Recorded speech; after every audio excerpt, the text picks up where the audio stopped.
I was publicly disowned on my 28th birthday. Now my parents are losing everything and blame me for destroying the family. I'm writing this because I need everyone to understand what happened before I do what I'm going to do. My phone has 47 missed calls from my mother, Mariana, 38 from my father, Roberto, and 31 from my sister, Juliana. They've been bombarding my phone since Friday morning, and it's now Monday afternoon. I haven't answered any of them, and I'm not going to. Let me go back to last Thursday, my 28th birthday. My parents insisted on organizing a large family dinner at their house. They said it would be good to have everyone together, since we hadn't had a big gathering in a long time. I should have realized something was wrong when my mother specifically instructed me to arrive at 7 p.m. sharp. Well-dressed and punctual. She kept emphasizing how important this was and how I needed to be there on time. I arrived at 6:40 p.m. There were cars everywhere. I counted at least 16 vehicles in the driveway and on the street. When I walked in, the living room and dining room were packed with relatives. Aunts, uncles, cousins, my grandmother, and friends I hadn't seen in years. Someone had set up a huge food table. Everyone was well-dressed. It looked like a wedding. My sister Juliana was near the door with a strange expression on her face. She asked me to go to the dining room because Mom and Dad wanted to make an announcement. I assumed they were going to make an embarrassing birthday toast or show old baby pictures. Normal parent things. Roberto stood up at the head of the table, tapping his glass. Everyone fell silent. He began talking about how they had raised me for 28 years. How they sacrificed everything and gave me every opportunity. His tone seemed strange. It wasn't friendly or cheerful. It was cold and formal, as if he were reading a prepared statement. Then Mariana stood up. She walked over to the wall where family photos were displayed. She took down my high school graduation photo, ripped it off the wall, and threw it in the trash they had placed nearby. Then she grabbed another photo of me and another. Each time she threw one away, she said something. You were always ungrateful. You never appreciated what we gave you. You're a failure who sucked us dry. The room went completely silent. No one moved. No one said anything. My grandmother held her hand over her mouth. My cousin was recording on his phone. I just stood there, trying to understand what was happening. Roberto pulled out a manila folder and handed it to me. Inside was a printed document. The top read invoice for parental services rendered and detailed every expense they claimed to have incurred raising me. Diapers, formula, clothes, school supplies, car insurance, college tuition, itemized items dating back 28 years.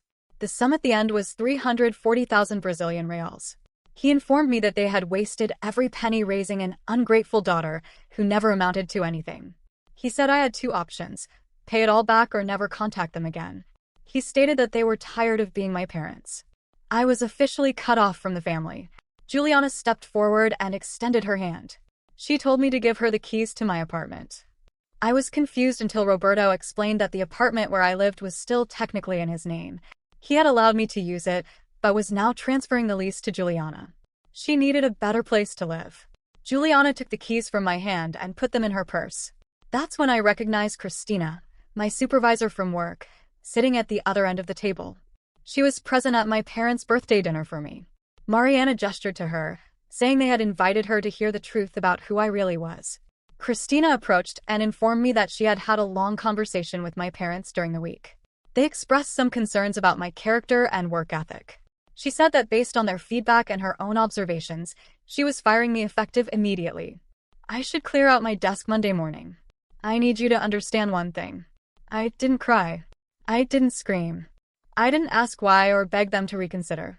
I looked around the room full of relatives and family friends who came to witness my humiliation. I looked at my parents, my sister, and my former boss before turning around and leaving. I called an Uber from the sidewalk. I went back to the apartment that technically wasn't mine anymore and started making plans. Here's what my parents didn't know. I had been preparing for something like this for 2 years. Not exactly this scenario, but I had known for a while that our relationship was deteriorating. They had been telling me for years that I was a disappointment, that I didn't live up to their expectations, that I owed them everything. The intensity increased since I started making my own decisions about my life, instead of following the path they suggested. My father wanted me to go to medical school. I went into graphic design. My mother wanted me to participate in her church activities and social clubs. I stopped going after college. They wanted me to date Juliana's friends and join the country club. I didn't do any of those things. Every decision I made that deviated from their vision fed more resentment. My parents are obsessed with image, prestige, what family and friends think. They needed everyone to see them as perfect parents with perfect children leading perfect lives. I was no longer following that narrative. So they chose to remove me from it publicly. What they didn't expect was that I'm actually competent at my job. Very good. Christina firing me was a problem that would be resolved as soon as I contacted the regional director, with whom I had worked directly on several large projects. Christina had no real reasons to fire me, and my parents couldn't present any legitimate performance issues. The apartment was unpleasant, but not disastrous. It was a one-bedroom place that needed some renovations. Juliana could keep it. The 340,000 Brazilian reals invoice was legally meaningless. Parents can't charge their children for raising them. That document had no enforcement power. It was completely theatrical. My parents didn't know that their theatrical performance had witnesses. They humiliated their daughter on her birthday in front of 30 or more witnesses. Some of those witnesses had their own complicated relationships with Roberto and Mariana. Some of them were curious about where certain family funds had gone over the years. Some of them remembered things my parents would probably prefer they had forgotten. I spent Thursday night creating a list. I spent Friday investigating. By Saturday, I had collected phone numbers and email addresses. By Sunday, I had written several carefully crafted messages. On Friday morning, my phone started ringing. Mariana first, then Roberto, lastly Juliana. I let all the calls go to voicemail. The initial messages were hostile. How dare I leave without saying anything? How could I embarrass them in front of the family? Did I think I could just ignore them? By Friday afternoon, the tone changed. They needed to talk to me. It was important. There were some things they needed to explain. Could I just answer the phone? Saturday, the calls became desperate. Mariana left a message saying there had been some misunderstandings during the dinner. Things got out of control. They didn't intend for it to be that way. She wanted to meet for coffee and clear things up. Sunday morning, Roberto left a message explaining their mistakes and how they handled the situation. He wanted to talk about everything calmly and find a way forward as a family. Juliana sent me 15 messages in a row on Sunday night. Mom and Dad were panicking. Relatives were calling to ask questions. Some people were saying terrible things. Grandma was upset. I needed to call back immediately to let everyone know I was okay and that we were working things out. I didn't respond to anything because this is what was happening. Those carefully written letters I sent on Sunday morning were circulating through the family network. Certain family members were having certain conversations. Questions were being asked about Roberto's financial actions over the years. Questions about why Mariana's mother's inheritance was divided the way it was. There were questions about what really happened to Juliana's college fund. I wasn't violating any laws. I wasn't making anything up. I was just ensuring that the right people knew how to ask the relevant questions about what had really happened. My parents had been very careful about keeping things secret. Things they kept hidden under their beautiful, perfect family image. The calls kept coming. 47, 38, 31. I saved all of them. Every voicemail where the panic increases. Juliana using various strategies to convince me to respond in each text message. They want to talk. They want to explain. They want me to make it stop. I'm not going to make it stop. I'm going to make things worse. Update 1. It's been 9 days since the birthday dinner, and I need to give an update because the situation has taken unexpected turns. The calls haven't stopped. I currently have 92 missed calls from Mariana, 74 from Roberto, and 51 from Juliana. But that's no longer the most interesting part. Let me clarify what the messages I sent were. I didn't make anything up or spread lies. I contacted certain relatives and asked questions about specific events that happened over the years. My parents meticulously built the narrative around certain occurrences. My uncle Andre, Roberto's younger brother, received a message asking if he had ever received the 45,000 Brazilian reals left to him in Grandma Rosa's will. Andre was supposed to receive that money, according to the will I found at Grandma's house years ago while helping her organize papers. I always wondered why he never mentioned it. My Aunt Cecilia, Mariana's sister, received a message asking about the profits from the sale of their mother's house after her death. Their mother lived in that house for 35 years. It was sold for 850,000 Brazilian reals. Cecilia mentioned at Christmas that she never saw a cent of that money. My cousin Felipe, Andre's son and not my boss, received a message asking if he knew what happened to the college fund our grandmother had established for all the grandchildren. She created it in 2008, with precise instructions that each grandchild would receive an equal amount when they turned 18. I didn't tell anyone what to do with the information. I just asked questions. Questions that made people think about issues they were previously too polite or conflict-averse to address. Monday morning, I dealt with the work situation. I called the regional director, Paula, with whom I had worked directly on the company's rebranding project last year. I indicated that Christina fired me on Friday without cause and without following proper procedure. Paula was confused because she hadn't been informed of any termination. When I informed her that Christina made the decision based on a conversation with my parents during a family dinner, she was silent for a long time. Then she told me to hold on and that she'd call back. Paula called again 2 hours later. Christina was suspended pending an investigation into illegal dismissal practices. I was being reinstated, with back pay for the days I missed. Paula apologized for what happened and said she would personally be checking in with me to ensure there were no retaliation concerns going forward. So I got my job back. That was one problem solved. The apartment situation was more unpleasant. I researched my options and found that since Roberto officially was the leaseholder and freely transferred it to Juliana, I had no legal recourse to recover it. It didn't matter that I had been paying the rent and maintenance bills. His name was on the lease. I started looking for other places to live and browsing apartment listings online. Wednesday afternoon, my uncle Andre called me. He didn't text, but actually called. I answered because Andre had always been kind to me, and I was curious about what he wanted. He got straight to the point. He had been reading old documents after I sent that message, and found the original copy of Grandma Rosa's will. He never received the 45,000 Brazilian reals. Roberto served as executor of the estate. Andre asked about it at the time, and Roberto informed him that the estate didn't have enough liquid assets after paying debts and funeral expenses. But Andre just requested the estate filing forms from the county clerk's office. After paying all its bills and expenses, the estate had 150,000 Brazilian reals. Roberto filed a form saying all the money was used for funeral expenses and estate administration fees. Andre asked if I knew anything about this. I said I didn't know the details, but was aware that Roberto paid off his truck around that time and took Mariana on an expensive trip to Europe. Andre got very quiet. Then he told me he was going to talk to Roberto and that he appreciated my asking the question. Juliana showed up at my new apartment on Thursday morning. I have no idea how she got my address because I moved here 3 weeks ago and didn't give it to any family member. She must have followed me from work or asked someone. She was in the hallway when I left to catch the bus. She looked terrible. Her eyes were red and she had that feverish energy that comes from not sleeping enough. She started talking instantly. Mom and Dad were going crazy. Family members were constantly calling them. Uncle Andre showed up at the house on Tuesday night with a copy of Grandma's will, and there was a heated argument. Aunt Cecilia hired someone to investigate the house transaction. Cousin Felipe called a lawyer about the college fund. Everyone was turning against them, and it was my fault. I asked Juliana why she thought I was responsible for Roberto and Mariana's actions. She said I provoked everything on purpose. That I sent those messages to cause trouble. That I was trying to destroy the family because I was upset about the birthday dinner. I assured her that I only asked questions about things that actually happened. If those questions were generating problems, maybe she should investigate why. Juliana changed strategies.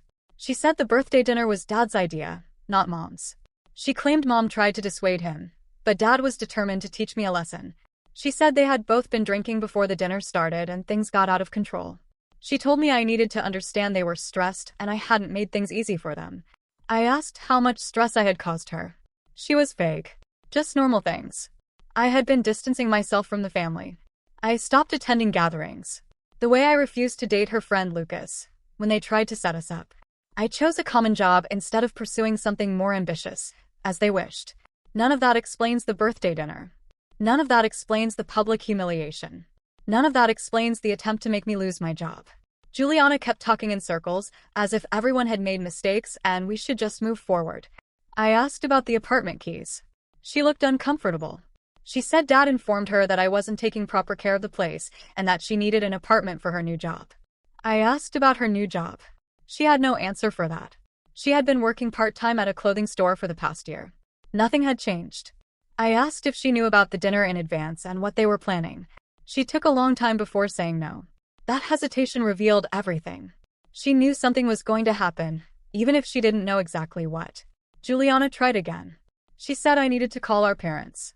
She said I should ask Uncle Andre, Aunt Cecilia, and everyone else to stop asking questions. She said the family was falling apart and I was the only one who could fix it. I asked why I would want to fix it. She had no answer for that either. Mariana showed up at my work on Friday afternoon. I was in the break room when Paula approached and informed me that someone in the lobby was looking for me. When I went downstairs, my mother was sitting in one of the visitor chairs, as if she were in a business meeting. She was all dressed up, perfect hair, impeccable makeup, full Mariana armor. She said we needed to talk calmly. I replied that we could talk right there in the lobby. She looked around at the receptionist, the security guard, and other people passing by. She said this was a family matter and needed to be kept private. I informed her that she made our family matter public by inviting 30 relatives to witness her throwing my photos in the trash. If she wanted to talk to me now, she could do it here. Mariana's composure cracked a bit. She said I was being unfair and childish. That she had come here to apologize and try to fix things, but I was making it impossible. I asked specifically what she was apologizing for. She started listing things performatively. She was sorry the dinner got emotional. She was sorry for what was said in anger. She was sorry I got hurt by what happened. I interrupted her. I asked if she was sorry for ripping my photos off the wall. She explained that was one of the reasons things got too emotional. I asked if she was sorry for calling me a failure and saying I had sucked them dry. She said she was upset and didn't mean it that way. I asked if she was sorry for inviting my boss to fire me. She explained that was Roberto's idea and she told him it was too much. Every answer was a deflection. Every apology included an excuse, an explanation, or a way to shift responsibility. I asked what she wanted from me. She asked me to forgive them so we could move forward as a family. She asked me to stop whatever I was doing that was causing the family to ask all these questions. She said she wanted everything to go back to normal. I replied that there was no normal to go back to. She ruined everything at the birthday dinner. She said I was overreacting to one bad night. I asked if she thought it was just one bad night or 28 years of them treating me like a disappointment because I didn't live the life they planned for me. Mariana stood up. She said she tried to be reasonable. She tried to apologize, but I was determined to be difficult and vindictive. She warned me that I would regret it after I realized I destroyed my own family over hurt feelings. Then she left the lobby. Paula witnessed the entire event from the second-floor hallway. She came down afterward and asked if I was okay. I said I was. She stated that if my mother showed up again, building security would handle it. She also said she had filed an official complaint about Christina's behavior, and there would be a full process. Saturday, my phone rang 71 times. Sunday, it rang 49 times. I didn't answer any of them, but I listened to the voicemails. They're getting increasingly anxious and angry. Roberto left one saying I was destroying everything he built. Mariana left one saying I was deceitful and cruel. Juliana left one crying and saying I was ruining her life too, because everyone was questioning her about things she knew nothing about. The problem is that all I did was ask questions about facts, about real events that occurred. If those facts are producing problems for Roberto and Mariana, that's not my manipulation. It's the result of their actions. And this is just the beginning. I have more questions prepared. Questions about other family events and financial decisions. Other times when my parents' version of events differed from reality. I had years of observations stored up, but stayed silent about everything to keep the peace. The time for keeping the peace is over. Update 2. It's been 18 days since the birthday dinner, and the situation has escalated in quite interesting ways to observe. I'm writing from a cafe near my new apartment because I needed to get out for a while to process what happened. The missed calls have decreased. I'm at 142 from Mariana, 115 from Roberto, and 78 from Juliana, but that's because they've changed strategies. Yesterday, there was a family meeting at my grandmother's house. I wasn't invited, but I learned every detail from 3 different sources within an hour after the meeting ended. Let me update you on what's happened since my last post. Uncle Andre filed a formal complaint in probate court about Grandma Rosa's estate. He presented the original will and county records showing the estate had 150,000 Brazilian reals in liquid assets. He's requesting a detailed explanation of where the money went and why he never received his inheritance. Roberto is now required to present documentation or risk legal action for mismanagement of the estate. Aunt Cecilia hired an investigator to review the sale of her mother's house. Mariana was also named co-executor of that estate. The house was sold for 850,000 Brazilian reals. After paying off the mortgage and estate costs, Cecilia and Mariana should have each received an equal share of 520,000 Brazilian reals. Cecilia received 80,000 Brazilian reals. Mariana informed her that this was the full amount of her half, including all expenses and additional fees. Cecilia's investigator discovered evidence indicating that the full 520,000 Brazilian reals was distributed, with 440,000 Brazilian reals going to an account in Mariana's name. My cousin Felipe called the bank that managed Grandma Rosa's college fund. The fund was established in 2008 with 165,000 Brazilian reals and explicit instructions that it would be divided equally among all 6 grandchildren when they turned 18. Roberto was appointed as administrator. Felipe turned 18 in 2017. He never received any money. When he asked Roberto about it at the time, Roberto explained that the fund had performed poorly and had been depleted due to market losses and administration expenses. The bank provided Felipe with the complete fund history. In 2017, the fund had grown to 225,000 Brazilian reals. There were 5 withdrawals between 2017 and 2023, each coinciding with a grandchild's 18th birthday. Each withdrawal represented the total amount in the account at the time. All 5 withdrawals were made to an account owned by Roberto and Mariana. So now there are 3 separate instances where my parents were in control of family finances and the funds disappeared. I didn't cause any of this. I simply asked the questions that led people to look at records they should have reviewed years ago. Tuesday afternoon, Juliana returned to my apartment. This time she was accompanied by a tall man in an expensive suit whom I didn't recognize. Juliana introduced him as a lawyer friend who was here to help us work things out. I asked Juliana why we needed a lawyer to talk. She said things had gotten complicated and someone neutral should intervene before it got worse. The lawyer, whose name I quickly forgot, started talking about family reconciliation and how litigation between family members never ends well for anyone. He said he had assessed the case and clearly there were some misunderstandings that could be resolved through open conversation. He suggested we all sit down together, parents and children, and talk about everything calmly with him present to keep things productive. I asked who was paying him. He explained he was doing this as a favor to Juliana. I asked Juliana how she knew this lawyer. She got vague again. She met him through friends. He offered to help when he heard about our family's problems. I asked him specifically who approached him initially. He said Juliana contacted him, but Mariana provided background information about the incident. So my mother had Juliana bring a lawyer to my apartment to try to get me to sit down for a mediated conversation. I told them I wasn't interested. The lawyer claimed I was making a mistake. He stated that families who allow problems to grow into legal battles often damage bonds forever. I told him the bonds were already damaged during a birthday dinner 18 days ago. Juliana started crying. This time, the tears were genuine, not staged. She said I was ruining everything, that her parents were separating.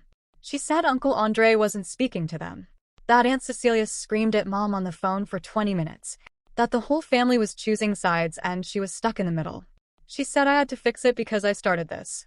I asked Juliana if she knew about any of the missing funds, about Andre's unclaimed inheritance, Cecilia's house sale money, or the disappeared college fund.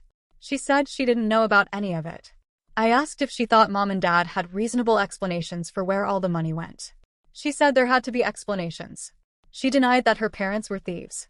She said there were probably misunderstandings and errors in the paperwork. I asked if she really believed that or if she was just trying to convince herself. She didn't answer. The lawyer tried to resume the mediation discussions. I told them both to leave. Juliana kept crying. The lawyer left a business card on my kitchen counter. They left. Wednesday, I received a message from my grandmother. It was a text message instead of a call, which was unusual given that she's 79 years old and barely knows how to use the phone. The message said she wanted to see me. She informed me the family was gathering at her house on Saturday afternoon and I needed to be there.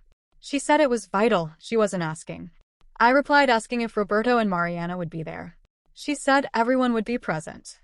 I asked if this was an ambush. She explained it was a family meeting to discuss serious matters and my presence was necessary. I assured her I would think about it. Mariana called me on Thursday from an unknown number. I answered because I suspected it might be work-related. She started talking instantly. She said I had won, that I had succeeded in turning the family against them, that I had ruined their reputation and connections with everyone they cared about. She said I should be very proud of myself. I asked if she was calling to blame me for the consequences of her own conduct. She claimed I orchestrated the problem to make them look bad. She said I asked questions that made people suspicious, even though there were perfectly legitimate reasons for everything. I asked what the logical reason was for withholding Andre's 45,000 Brazilian reals inheritance. She indicated the estate had debts I wasn't aware of.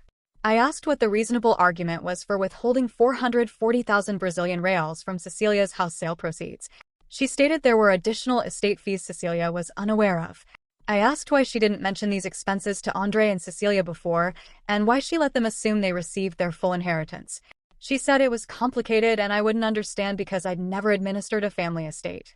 I told her she was right. I couldn't understand how someone could steal from their own family members and sleep at night. Mariana's tone changed completely. She said I didn't know what I was talking about. That she and Roberto gave everything for this family. That they put everyone else first for decades. She said if they spent any of that money for their own needs, they deserved it for the years of taking care of everyone's concerns. I asked if Andre and Cecilia knew they deserved the right to take money that wasn't theirs. She hung up. Friday morning, Roberto called from the same mystery number. He took a different approach. He said he knew I was upset about the birthday dinner. He admitted he handled things poorly and regretted the way he approached the problem. He said he was trying to teach me about responsibility and gratitude, but went too far. He stated he wanted to make things right. I asked what making things right would look like. He said we could sit down as a family and discuss everything. He said we could resolve the issues with Andre, Cecilia, and Felipe. He stated there were answers to the financial questions people were raising, and he wanted a chance to explain them properly. He said if I came to the family meeting on Saturday, he would answer any questions I had and we could start rebuilding trust. I asked if he was going to write Andre a check for 45,000 Brazilian reals. He said it wasn't that simple. I asked if he was going to write Cecilia a check for 440,000 Brazilian reals. He stated the estate circumstances were legally complex and required proper documentation and assessment. I asked if he would return the college fund money that should have been distributed to the 6 grandchildren. He said the money was used for family needs over the years and there wasn't a pile of cash waiting to be returned. So basically, he asked me to attend a family meeting where he would explain why he was justified in hoarding money that belonged to others. I said I wasn't interested in his explanations. He claimed I owed him a chance to defend himself.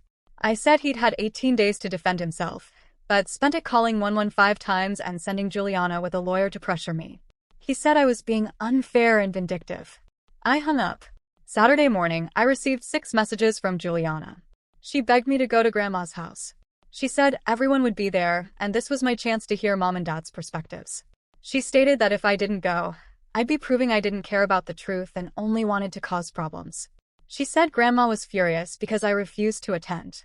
That my absence was making the situation worse. I didn't go to the family meeting. Instead, I sat in my apartment waiting for the expected updates. At 3:52 p.m., I received a message from cousin Felipe. The meeting was disastrous. Roberto and Mariana tried to explain the financial position, but couldn't provide any concrete evidence to support their statements. Uncle Andre brought his lawyer. Aunt Cecilia presented the investigator's report. They challenged Roberto and Mariana with explicit statistics, dates, and demands for accountability. According to Felipe, Roberto started yelling that everyone was ganging up on them over misunderstandings. Mariana cried and said they had devoted their entire lives to the family, and this was how they were being rewarded. Juliana defended them, saying everyone was being harsh. Grandma struggled to maintain order but eventually gave up. Andre and Cecilia said they were pursuing legal action. Roberto said if that's what they intended, he would face them in court. Everyone left angry. At 4:20 p.m., Grandma left me a voicemail. She expressed disappointment that I hadn't come to the meeting. She said families should approach challenges together instead of avoiding them. She said I started this problem and it was my obligation to resolve it. She stated she had no idea what I was trying to accomplish, but I was tearing the family apart. I sat in my apartment and listened to the message 3 times. My grandmother, whom I had always loved and respected, blaming me for splitting the family apart. Not Roberto for taking money that wasn't his. Not Mariana, who lied about estate distributions. Not the 2 of them for publicly humiliating me at my birthday dinner. I asked questions about where the money went. That's when I understood they had gotten to her too. They convinced her that the real problem wasn't what they did, but that I exposed it. And if they convinced her, they were certainly trying to convince everyone else the same way. I'm not backing down. This meeting wasn't the end. It was just confirmation that Roberto and Mariana have no intention of accepting real responsibility for their actions. They intend to control the narrative by making themselves the victims. But I still have more moves to make because here's what they don't know yet. I've been collecting receipts of my own. Documentation of every time they lied about me to others. Every time they distorted events in their favor. Every time they used family ties to corrupt and control people. I'm ready to start revealing the evidence. Final update. It's been 35 days since the birthday dinner. This will probably be my last update because there's not much more to say. Roberto and Mariana are facing consequences they can't negotiate or manipulate their way out of. Juliana finally had to embrace some difficult truths, and I'm exactly where I want to be. The week after the disastrous family meeting, things accelerated. Uncle Andre filed a formal petition with probate court requesting a full investigation of the administration of Grandma Rosa's estate. Aunt Cecilia initiated legal proceedings against Mariana for the 440,000 Brazilian reals missing from their mother's house sale. Cousin Felipe and the other grandchildren hired a lawyer to recover the college fund money. According to Juliana, who showed up at my apartment for the 4th time, my parents hired their own lawyer, who was very expensive. She was frantic. She said Mom and Dad were drowning in legal bills. She explained they would have to sell the house to pay for the defense. She claimed everything was out of control and the only way to stop it would be for me to advise everyone to drop their lawsuits. I asked Juliana why she thought I had such power. She explained that everyone knew I had started this. She said if I publicly admitted I was wrong to raise questions and that I believed Mom and Dad had fair explanations, then the family would back down. I asked if she believed the parents had fair explanations for taking other people's money.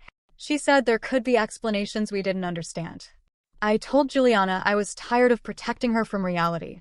I grabbed my phone and showed her something I'd been keeping. Screenshots of text conversations between Mariana and Juliana from 3 months before the birthday dinner. Messages in which Mariana complained about me, saying I was an embarrassment to the family and needed to learn a lesson about respect and gratitude. She said she and Roberto were planning something to put me in my place. Juliana's face went white. She said she didn't remember those conversations. I scrolled through more messages. Juliana agreeing that I had been difficult. The ones where she suggested I needed a wake-up call. When she asked what the parents were preparing for my birthday, Mariana said it would be one I'd never forget.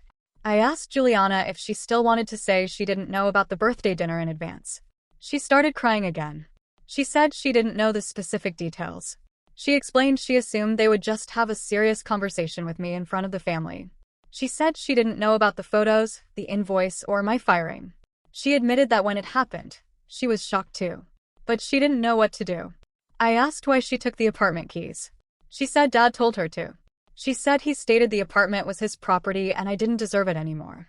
She admitted she felt strange about it, but did what he wanted because he was her father. I asked if she felt strange living in my old apartment while I looked for another place. She didn't answer. I showed more screenshots. These were based on years of my own observations. I had collected messages where Mariana lied to relatives about why I wasn't attending family functions. Emails where Roberto said I was having financial problems and couldn't be trusted, despite me doing well. Group conversations where they badmouthed me to other family members for not following their life plan. Juliana asked why I had saved all of this. I said I had been collecting records for 2 years because I knew they would eventually go too far and I would need proof that this wasn't unexpected or one-sided. The birthday dinner just served as a catalyst. The evidence of their manipulative and controlling behavior went back years. Juliana asked what I wanted from her. I said I didn't want anything from her. She made the decision to side with them. She was aware that something was being planned and participated. She took my apartment. She brought a lawyer to my door to pressure me. She spent a month trying to convince me that I was the problem. I was done with her too. She left and I haven't heard from her since. That was 12 days ago. Last Tuesday, Roberto showed up at my new apartment building. He didn't come to my door. He waited outside on the sidewalk. When I left in the morning for work, he was standing there. He looked terrible. He had lost weight. His clothes looked like they'd been slept in. He looked like he'd aged 15 years in 5 weeks. He started talking immediately. He said we needed to have a genuine conversation, just the two of us, without lawyers, other family members, or anyone interfering. He explained that I needed to understand the family finances and the decisions he made over the years. He claimed everything he did was for excellent reasons I was too young to comprehend. I informed him I was 28 years old and understood perfectly that he stole from his brother, his sister-in-law, and his own grandchildren. He said it wasn't theft. He explained he was managing family resources. He said when you're in charge of multiple estates and trust funds, you need to make decisions about where money is most needed. He stated the money was used to cover vital family expenses. I asked what vital family expenses would require 45,000 Brazilian reals from Andre's inheritance. He said they were in substantial debt at the time and if they lost the house, the whole family would suffer. I asked why he didn't explain to Andre and asked to borrow the money. He claimed Andre wouldn't have understood the urgency and there was no time for discussions. I asked about the 440,000 Brazilian reals from Cecilia's house sale. He said Mariana's sister was never good with money, and they were afraid she would squander her inheritance. He explained they planned to give her the money in manageable amounts over time, but Cecilia stopped communicating with Mariana because of a family argument, and the issue got complicated. I asked about the college fund. He said the money was used for family emergencies over the years when there were no other options. He explained they always intended to replace it before the grandchildren turned 18, but the financial situation proved more challenging than anticipated.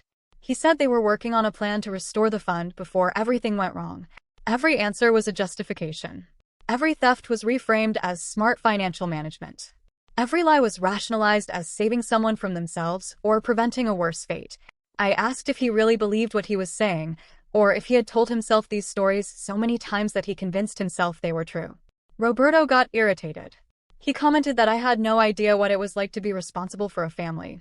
He said I spent 28 years receiving from them without doing anything. He claimed I went to college on their money, lived in their house, used their apartment, and never thanked them properly. He said when they tried to teach me a lesson about gratitude, I got furious and destroyed everything out of anger. I told him the birthday dinner wasn't a lesson. It was humiliation.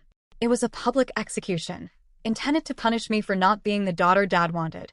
I asked why he invited my boss. He stated they needed to teach me that disobeying your parents has genuine consequences.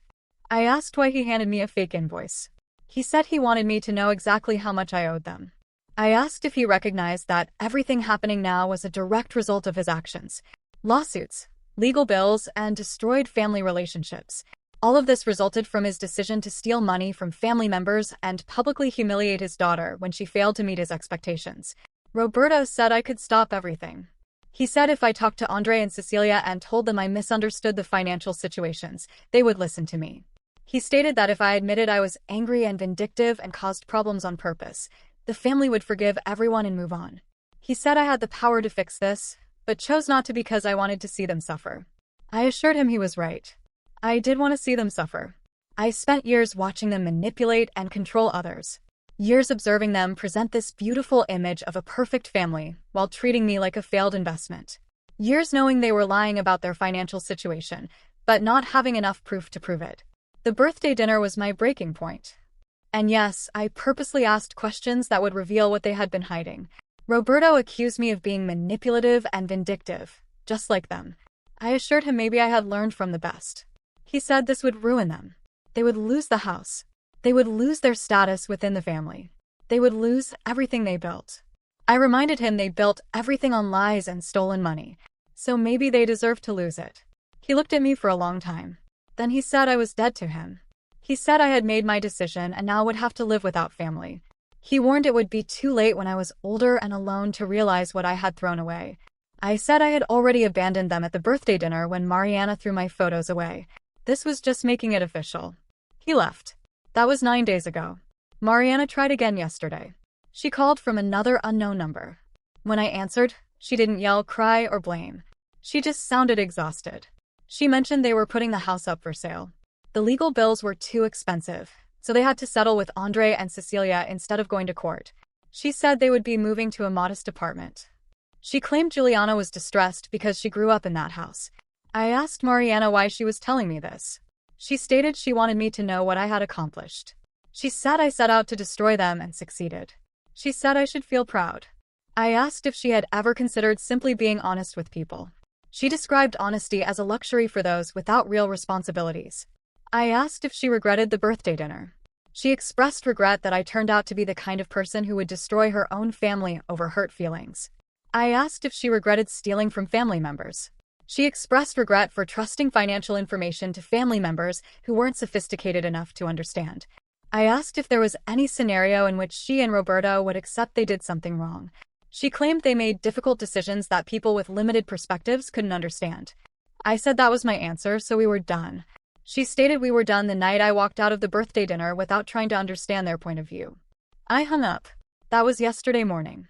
Cousin Felipe messaged me last night to provide an update. Roberto and Mariana decided to settle. They're paying Andre 70,000 Brazilian reals, which represents his original inheritance plus interest and legal costs. They're paying Cecilia 520,000 Brazilian reals, which is what she should have received, plus an additional amount that was agreed upon for damages. They're paying 135,000 Brazilian reals total to the 6 grandchildren to resolve the college fund issue. The house sale will be completed next month. After paying the settlements and legal fees, they'll have enough money for a small apartment and perhaps a year of living expenses. Juliana has been sharing on social media about how cruel and ruthless people can be, how families should forgive and support each other, and how holding grudges destroys lives. She blocked me on all platforms, but my cousin Felipe sends me screenshots. In one post, she wrote a long dissertation about how certain people destroy families out of ego and revenge, how her parents made mistakes but always loved their children, and how she was devastated to witness the destruction of her family by someone who should protect it. In the comments, her friends agreed about how terrible I was.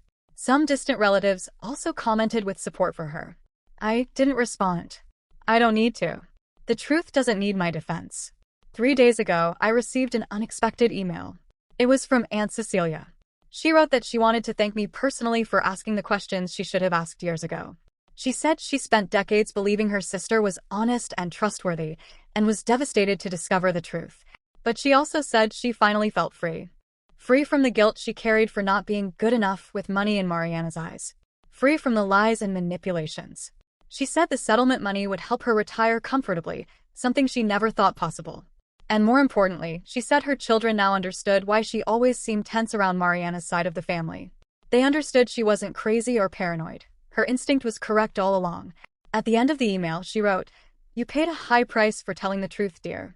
Your courage cost you your relationship with your parents and sister. But know that you freed many people from years of manipulation and gaslighting. You gave us back our dignity. Thank you." I cried when I read that. They were the first tears I'd shed since the birthday dinner. Uncle Andre called me 2 days ago. He said he wanted to take me to dinner. Not as a formal family gathering, just the two of us. I accepted. We met at an Italian restaurant downtown. He looked lighter than I'd seen him in years. During dinner, he told me about how he spent decades feeling like the failed brother.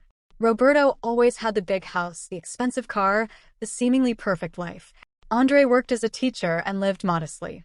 Roberto always made subtle comments about different life choices and financial priorities. It made Andre feel inferior. Now Andre understood that Roberto's perfect life was financed with stolen money, including money that should have been his. "You know what's most liberating?" Andre said, taking a sip of wine. "It's not the settlement money, though that helps. It's knowing I wasn't wrong. For years, I questioned my own choices. I thought maybe Roberto was right, that I should have been more ambitious, more focused on making money. But he didn't build anything. He stole. And I built an honest life. That matters." He told me his children, my cousins, now saw him differently. Before, they thought Uncle Roberto was the successful one in the family. Now they understood their father was the man of character. Before we parted, Andre held my hands across the table. "Your grandmother is wrong," he said firmly. "You didn't destroy this family. Your father and mother did that years ago with their lies. You just turned on the lights so everyone could see. That was brave. And it cost you dearly. But it was the right thing." Yesterday morning, while having coffee at the same cafe where I started writing this update, a woman approached my table. It took a moment to recognize her. It was cousin Beatriz, Aunt Cecilia's daughter. We hadn't seen each other since I was about 15. "Can I sit?" she asked. I gestured to the empty chair. Beatriz told me she grew up hearing her mother be ridiculed by Mariana. How Cecilia didn't understand money, how she was too emotional, how she needed guidance for important decisions. Mariana always positioned herself as the responsible and capable sister. "My mother internalized it," Beatriz said quietly. She really believed she was incompetent. She turned down promotions at work because she thought she couldn't handle them. She apologized for everything. And all along, it was my aunt who stole 500,000 reais from her and made her feel grateful for the 80,000 Brazilian reals she allowed her to have. Beatriz wiped tears from her eyes. When you asked those questions, when the truth came out, something changed in my mother. She stood up straighter, started speaking more firmly. It's like knowing she wasn't crazy, that her instincts were correct all along. She got back a part of herself that had been lost for decades. She reached over and squeezed my hand. "So thank you. I know you lost your immediate family over this, but you gave my mother back to me. The real version of her, not the broken version my aunt created." As she left, I realized something. I didn't lose a family. I gave up two toxic people who spent decades manipulating and humiliating me, and a sister who chose complicity over character. But I gained something too. I gained self-respect. I gained the certainty that I can stand up for what's right even when it costs everything. I gained relationships with family members who now see me as I really am, not through the filter of my parents' lies. This morning, I received a message from Grandma. It wasn't a scolding or complaint. It was short. Can we talk? Coffee. I need to understand some things. I'm meeting her tomorrow. I don't know what she'll say. Part of me expects she'll still be on Roberto and Mariana's side. But part of me hopes that maybe, just maybe, she's started asking her own questions. My parents' house goes to auction next week. Juliana is temporarily living with a friend. Roberto and Mariana rented a 2-bedroom apartment across town. According to Felipe, they barely talk to each other. The weight of everything, the lies, the thefts, the consequences, is crushing their marriage. Sometimes I wonder if I should feel guilty. If I should have left it alone, kept the peace, protected the illusion of a happy family. Then I remember the birthday dinner. I remember Mariana ripping my photos off the wall. I remember Roberto handing me that ridiculous invoice. I remember 30 people watching my public humiliation as entertainment. I remember Juliana taking my apartment keys without hesitation. And I remember that all of this happened because I dared to live my own life instead of the life they planned for me. I didn't destroy my family over hurt feelings. I revealed the truth about people who spent decades stealing, lying, and manipulating. The fact that the truth destroyed them is not my fault. It's their fault for building their lives on foundations of fraud. Today, I signed the lease for my new apartment. It's small, but it's mine. Paid for with money I earned through my own work. I don't owe anyone anything. For the first time in 28 years, I am completely free. Free from their expectations. Free from their manipulations. Free from the need to keep secrets to protect people who never protected me. I start my new job next week, a promotion Paula offered me after all this happened. She said my ability to maintain my composure and professionalism during a family crisis demonstrated exactly the kind of character they look for in leadership. Juliana would probably post on social media that I'm profiting from the family tragedy or something like that. And you know what? I don't care. Because while she's busy reconstructing the narrative to make our parents look like victims, I'm busy rebuilding my life on truth and integrity. While Roberto and Mariana are drowning in the consequences of decades of dishonesty, I'm swimming freely in clear waters. While they're losing everything they stole, I'm gaining something they never had: peace of mind. I don't know how this story will end for them. I don't know if they'll ever truly accept responsibility, or if they'll die blaming everyone but themselves. I don't know if Juliana will eventually wake up and see the truth, or if she'll spend the rest of her life being their accomplice. But I know how it ends for me. It ends with me free. It ends with me honest. It ends with me standing on solid ground, built on truth instead of lies. And if that means Roberto, Mariana, and Juliana consider me the villain of their story, I can live with that. Because I know the truth. And now everyone else does too. This is my final update because there's nothing more to say. The birthday dinner was 35 days ago. In those 35 days, I lost my parents, my sister, and the illusion of a perfect family. But I gained my freedom, my dignity, and the certainty that I can survive anything. And honestly, it was the best trade I've ever made in my life. Sometimes, the truth costs everything. But silence would have cost my soul. And I was never willing to pay that price again. If this story touched you in any way, please leave a like and subscribe to the channel for more stories of overcoming injustice. Your comments and support make all the difference for other people who may be going through similar situations. Until the next story.